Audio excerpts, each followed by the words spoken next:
بسم اللہ الرحمن الرحیم۔ السلام علیکم۔ روزانہ واقعات سننے کے لیے اس چینل کو سبسکرائب کریں۔ تقسیم ہند کے وقت لاہور میں کتابوں کو شائع کرنے والے دو بہت بڑے ادارے تھے۔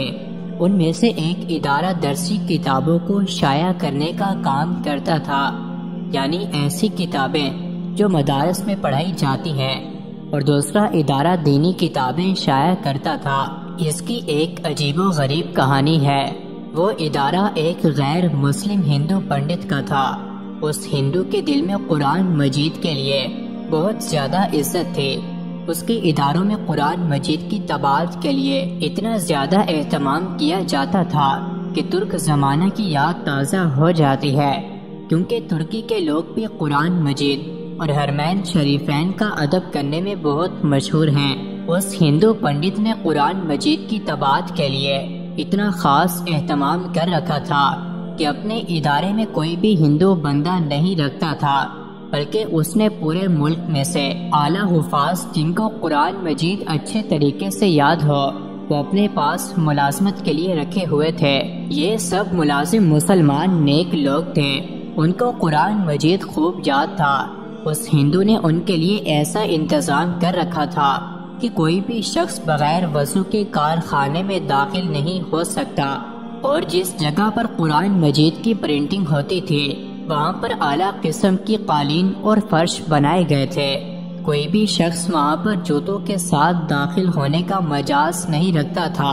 خود ہندو پنڈت بھی وہاں پر جوتا اتار کر اندر جاتا تھا۔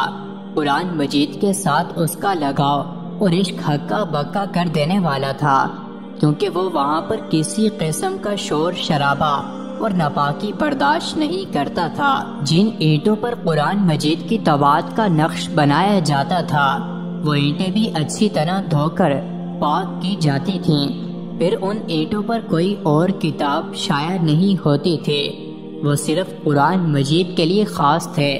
جب یہ ہندو پنڈت بوڑھا ہو گیا تو اس کے بچوں نے اس کارخانے کو سنبھال لیا۔ انہوں نے بھی اپنے والد کی عادت کو برقرار رکھا، اور اسی طرح کارخانے میں پورے ادب و احترام کے ساتھ قرآن مجید کی اشاعت اور طباعت ہوتی رہی۔ ہندو پنڈت اپنی عمر پوری کر کے فوت ہو گیا۔ اس کا عمل پورے لاہور بلکہ پورے پنجاب میں مشہور تھا کہ یہ شخص ہندو ہوتے ہوئے بھی قرآن مجید کی اتنی حفاظت کرتا ہے۔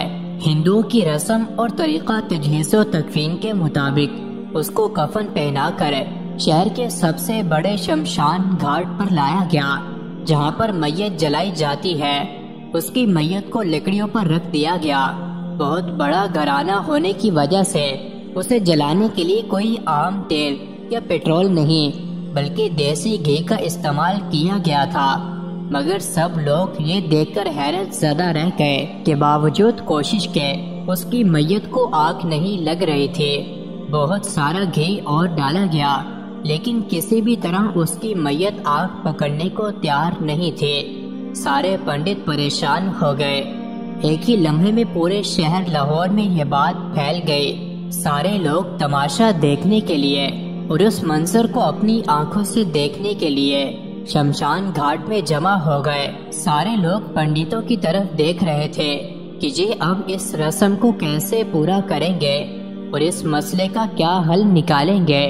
لاہور بادشاہی مسجد کے امام صاحب بھی ہندو پنڈت کے بہت اچھے دوست تھے۔ خبر شہر میں پھیلتی پھیلتی ان تک بھی پہنچ گئی۔ وہ فوراً شمشان گھاٹ تشریف لے آئے اور انہوں نے کہا کہ میں اس بات پر گواہ ہوں کہ یہ شخص قرآن مجید سے بے حد محبت کرتا تھا اور قرآن مجید کا مثالی ادب کیا کرتا تھا، اس لیے اگر پورے ہندو پاک کا تیل بھی اس پر ڈال دیا جائے تو یہ نہیں جلے گا، کیونکہ قرآن مجید کی عزت اور احترام کے بدلے میں اللہ تعالیٰ نے اس کو یہ فضیلت دی ہے۔ اس کی لاش کو جلایا نہیں جائے گا بلکہ دفن کیا جائے گا۔ آپ لوگ اس کو ہمارے حوالے کر دیں تاکہ ہم اس کو اپنے طریقے کے مطابق قبر میں دفن کر دیں۔ چنانچہ انہوں نے بے بس ہو کر میت کو حوالے کر دیا۔ امام صاحب نے گورگن کو بلا کر وہیں شمشان گھاٹ میں اسلامی اصولوں کے مطابق ایک قبر کھدوائی جب قبر تیار ہو گئی تو اس ہندو کو قبر میں اتار کر دفن کر دیا گیا۔ مزید ایسے ہی ویڈیوز کے لیے چینل کو ضرور سبسکرائب کریں۔